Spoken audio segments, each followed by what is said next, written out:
जय हो। काव्य प्रहर के सभी सदस्यों, संस्थापक गण, सह संस्थापक, आप सभी को मेरा नमन। इस पटल पर एक अनोखी पहल को करने का, वन महोत्सव सप्ताह मनाने का, जिसका उद्देश्य वन और पर्यावरण के प्रति अपने जीवन के साथ साथ समाज में भी जागरूकता का भाव जागृत करना।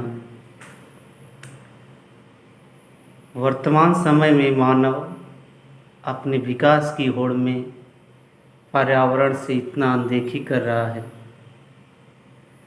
जिसका परिणाम उसे भुगतना पड़ रहा है।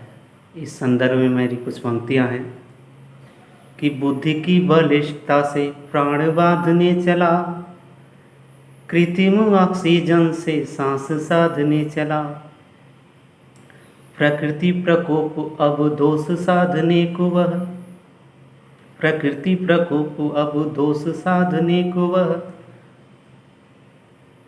काट काट वन भूताप मापुने चला, कि अभी भी समय जल जंगल बचाने से खो रही मानवता का होगा फिर से भला। इसी संदर्भ में मैं एक प्रकृति प्रेमी ग्रेटा थनबर्ग के बारे में बताता हूँ, जिन्होंने अमेरिकी राष्ट्रपति को भी डांटते हुए कहा था कि आपकी हिम्मत कैसे हुई कि आप एक पर्यावरण के प्रति अनदेखी कर रहे हैं। हो रही धरा जलमग्न क्षण क्षण, हो रही धरा जलमग्न क्षण क्षण, काट कर वन बढ़ा रहे कार्बन उत्सर्जन, चीखती समझा रही ग्रेटा थनबर्ग, क्यों नहीं तुम रुक रहे करते समर्पण। अभी कुछ समय पहले ही विश्व में योग दिवस मनाया गया। तो योग का भी शाब्दिक अर्थ है जुड़ना, यानी मानव के जीवन का प्रकृति से जुड़ना,